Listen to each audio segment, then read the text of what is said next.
Q open. Audio up. Carol, make sure the phone guests are standing by. 8, Flying graphic. 7, Camera 2, I'm going to be coming to you 5, first. Stand by to Q mark. 4, 3, 2. I want to bring in now a friend of ours, Michael Hichborn. Hello, Michael. Thanks for having me on. It's my pleasure. Now, you're with American Life League, and you guys have done a lot of really good research, but you're looking at basically what are parachurch organizations, somewhat affiliated with the Catholic Church, that are supporting abortion. Kind of bring us up to date on that. Tell us what you're finding. Sure. The latest report that I issued, and I've done reports on the Catholic Campaign for Human Development and Catholic Relief Services, but the latest report that I've put together is on Caritas Internationalis. Now, just to give you a little bit of background, Caritas it's basically the umbrella group for the vast majority of social justice Catholic organizations around the world. Catholic Relief Services is a member, Catholic Charities USA is a member, Development and Peace up in Canada is a member. So there are various Catholic development organizations, social justice organizations that are part of Caritas. Now, Caritas is run out of the Vatican. Its head, the current president, is Cardinal Maradiaga, who's from Honduras. And what I found, and I discovered this completely by accident because I was researching a CCHD group, and I saw all these references to the World Social Forum. And I was like, what is the World Social Forum?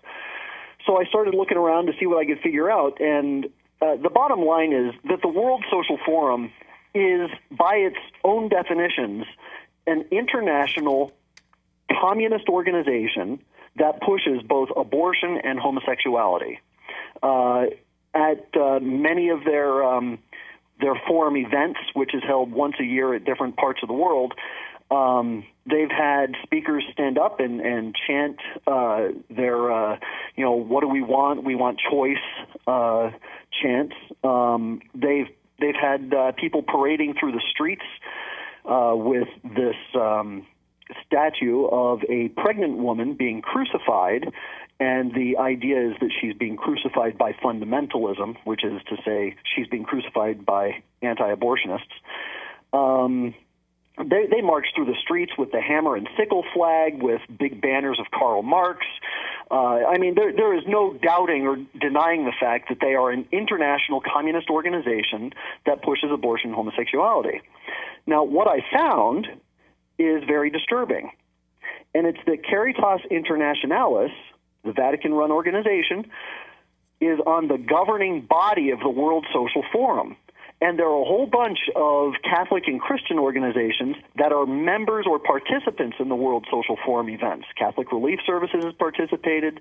I've seen various religious orders like the Sisters of Notre Dame de Namur, the Camboni missionaries. All of them have been participants in the World Social Forum. And to be quite honest, and I just heard your conversation on pornography, I really don't see a difference between inviting Catholics to participate in this or to participate in an international pornography forum, because what this is ideological pornography. So I think that what I'm finding is very disturbing, but it does explain a lot of why we're hearing from various church agencies that we have to take a softer approach on abortion. In fact, we hear a lot of social justice groups saying that, being pro-life means also being pro-environment and being pro-immigration and being for the poor. And so they're softening what it means to be pro-life, which means, by our definition, living in accordance with the gospel of life, the propagation of the human race. So this is what I have found. It's scary when you think about that these things can happen under the radar, and you don't even know about them until they're so big that they're almost unstoppable at some point. This organization sounds very much like the Council of Churches in America that was formed, I think, in the 1930s and 1950s. Right. Under the idea of social justice. And social justice is just another name for communist ideology. Right. And when communism hit the wall, I think in the 1980s, they sort of went underground and sort of subtly began to move and to champion what is called, quote unquote, social justice. So what we're seeing is a is a manifestation of a new paradigm reflecting itself in their attempt to influence culture through the rubric of the church. Yep.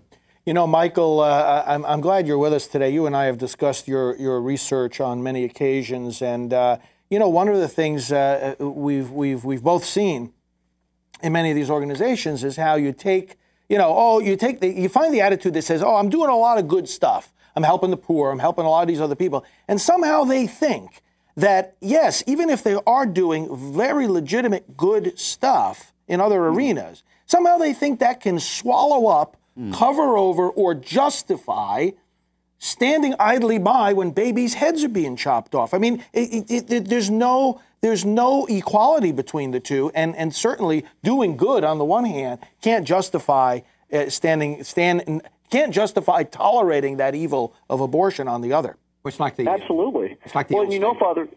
It's like the old go statement ahead. about Mussolini made the trains run on time. They made the trains run on time, right? Well, and you know, Father, as we've talked before, one of the things that I found about Catholic Relief Services a couple of years ago is that they are a member of something called Medicam out in Cambodia. In fact, they're on the governing body of that organization. Now, Medicam is by far, I would say that it's equivalent to being like the Planned Parenthood of Vietnam. Out in Cambodia, what Medicam does, it goes into various localities, and it's teaching people how to perform abortions. It's telling people that the laws in Cambodia are open for abortion, so you can come and come into these hospitals, and this is where you can get a safe abortion. They're going out and they're distributing IUDs, they're distributing Implanon, and on and on and on. And Catholic Relief Services is on the governing body of that organization. And so when I said, what are you doing? Why are you on this organization? The response from Catholic Relief Services was, well, by being a member of Medicam, we have an ability to have a voice at the table. We can talk about the Catholic position on things. So I went through the meeting minutes of what they were talking about in 2011, 2012. And it was their agenda meeting for how they were going to push their ideologies throughout Cambodia. And I saw that a representative from CRS was a part of this meeting. And so in going over the meeting minutes, they talked about how we are going to make sure that we're spreading abortion. We're going to train abortion providers in Cambodia. There was not a single objection. That's right. In any of the meeting minutes to that. And Michael, that's exactly what I was going to bring up to you. You know, they justify it by saying, well, we're at the table. This gives us a voice. And then the next question is, well, where's the voice? Right. Yes. Well, what exactly, where's the pushback? What exactly did you say in any of these meetings against abortion or to change the direction? Sure, if you think you have an influence to be able to change the direction of some of these organizations, okay, but let me see you exercise that influence, and there's no evidence of it whatsoever. Yep. In fact, on the contrary. Yeah. Yeah. So that seems to suggest that the intent, the subtle, quiet, hidden intent, is to push the abortion agenda. And the abortion Absolutely. agenda is being pushed not only in Cambodia, but it's in Africa as well and across the third world. Yeah. These people hate human beings. Right. That's exactly right. That's exactly what the problem is. Well, anyway, Michael, I want to thank you for the research that you guys do there at American Life League. And my understanding is that you had an announcement you wanted to make as far as your something you're going to be doing here in the future.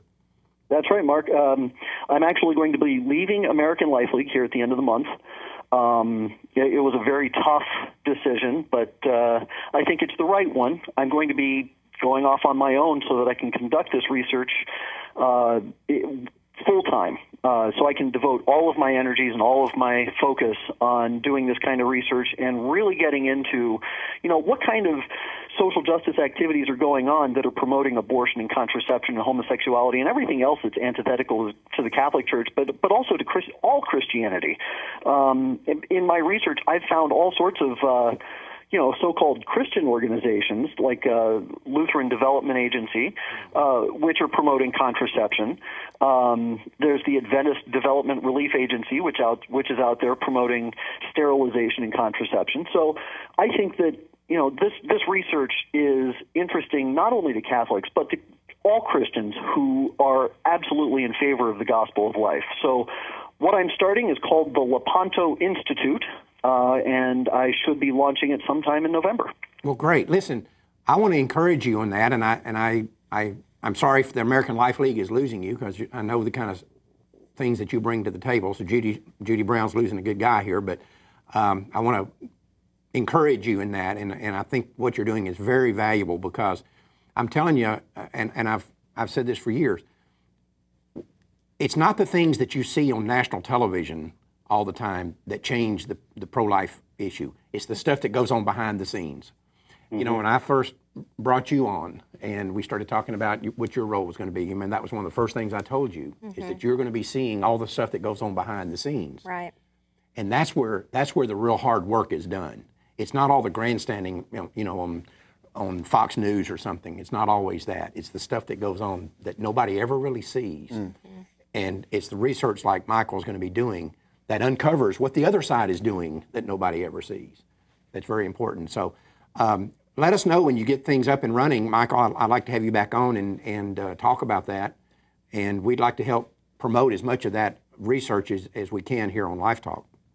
Fantastic. No, I'd really appreciate that. Thanks so much for having me. God bless. Bye-bye. Unfortunately, we're out of time. Thanks for being with us, and don't ever forget, Life Dynamics is not here to put up a good fight. We're here to win, because winning is how the killing is going to stop. We'll see you in December.